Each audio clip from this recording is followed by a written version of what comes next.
पहुंचा रहा हूँ, आप आवाज मुझ तक पहुंचाना। बड़ी बड़ी सुरीली आवाज वाले अल्लाह अकबर कह के थक गए।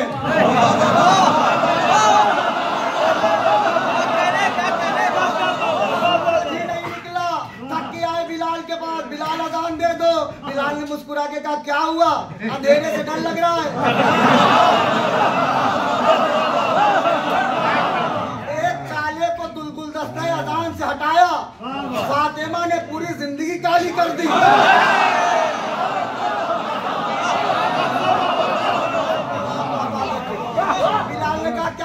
का अजान दे दो, नहीं सुबह नहीं होगी। बिलाल ने कहा मैं इतने इत्मीनान से था।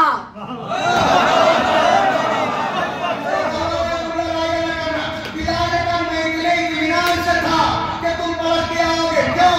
कहा अगर तुम क़यामत तक अजान देते रहते तो सुबह न होती।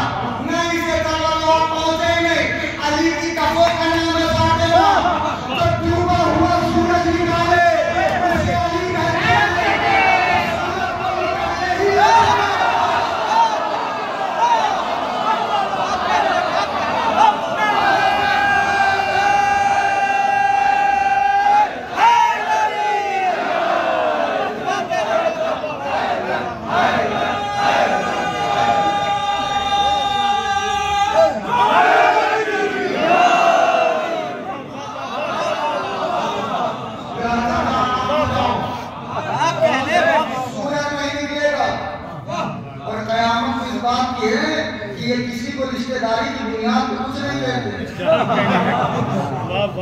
हमारा रिश्तेदार है तो चचा है, ये किरदार की बुनियाद पे कहते हैं। अगर इन्होंने किसी को चचा कहा तो चचा लायक है, किसी को बहन कहा तो बहन लायक है, किसी को भाई कहा तो भाई लायक है। अगर फातिमा ने किसी को बेटा कहा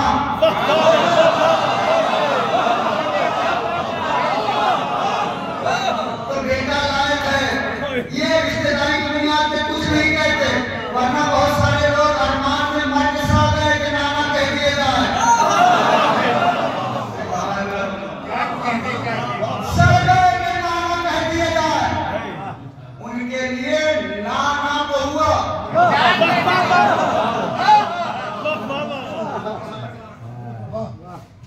नाना कभी नहीं कहा, किरदार अच्छा ही नहीं था। हमारे कायनात से सलमान ने पूछा मौला हम कैसे जाने कि हमारे यहाँ का हाकिम आदिल है कि नहीं, हमारे यहाँ का हाकिम इंसाफ पर है कि नहीं, हम कैसे जाने कि हमारा हाकिम चोर है कि नहीं।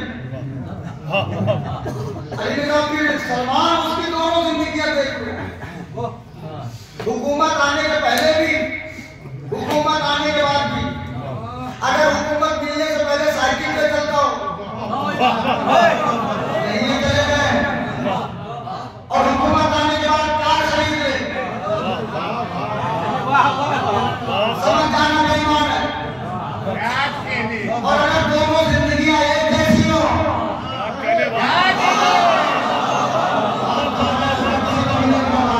दोनों जिंदगियां एक जैसी हो तो समझ जाना आदि है। अगर पहले भी साइकिल से चल रहा हो, हुकूमत मिलने के बाद भी साइकिल से चले तो समझ जाना आदि है।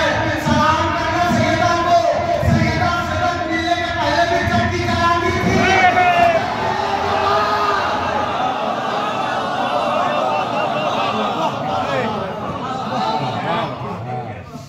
मैंने कहा एक बीवी है जिसका नाम है मरियम।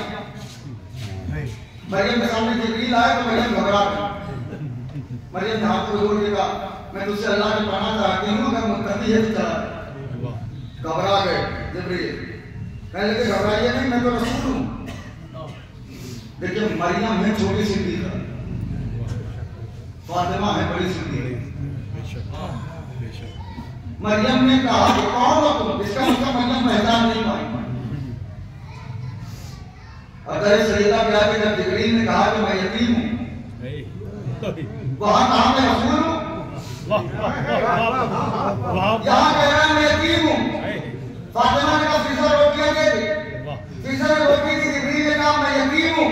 फिजा ने कहा मुझे पता है तू जिब्रील है।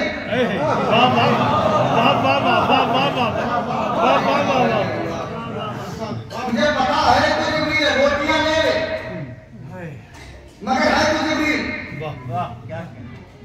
फौरन जिब्रील ने कहा बीवी घबराओ नहीं, मैं रसूल हूं, मैं तुम्हें बेटे की बशारत देने आया। मरियम और घबरा गई।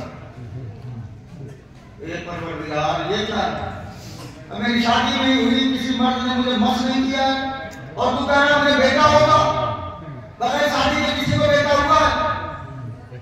जिब्रील ने कहा अल्लाह का मकसद ही है, ये मैं क्या करूं। अल्लामा रज़ी कुर्सी से पूछा गया कि अल्लाह ने मरियम को बेटा दिया बगैर शादी के क्यों? और उनका अली की वजह से। उनका उसमें अली का क्या दखल है? उनका तुझे पता ही नहीं है, मरियम भी बतूल है। अगर कोई मरियम के शौहर में से ये कहता कि एक फजीलत में मैं अली के बराबर, अली की दौलत भी बतूल है, मेरी दौलत भी बतूल है, तो अल्लाह ने कहा मरियम को बगैर शादी के बेटा दूंगा, अली का मुकाबला बर्दाश्त नहीं है।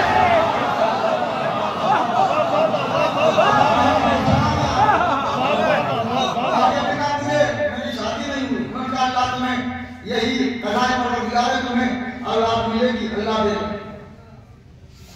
तवज्जो, ईसा आए तो अल्लाह ने फौरन कहा उम्मुहु सिद्दीका, ये ईसा तुम्हारी मां सिद्दीका है। अल्लाह ने कानून भी बनाया, किसी को सिद्दीका बनाने से पहले देखना साहिब औलाद है कि नहीं।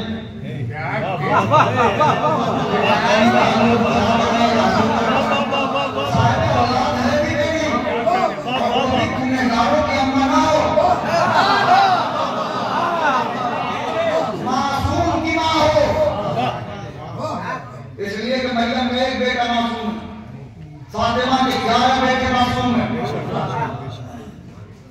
बेटा हुआ, कौन दर्दनाती हुई चली आई। मरियम में तुम्हारा बाप ऐसा नहीं, तुम्हारी माँ ऐसी है, बेटा कहां से आया? हाथ में आखिरी जुमला ये बेटा कहां से आया? अल्लाह ने कुरान में मरियम से कहा कि तुम ऐसा करो, चुप करो उधर। जितने समझदार हैं और घर से पीड़ित नहीं हैं उनके लिए तुम लाते, तुम चुप का रोजा रख लो। एक ही चुप का रोजा आया है आज तक कोई औरत के लिए।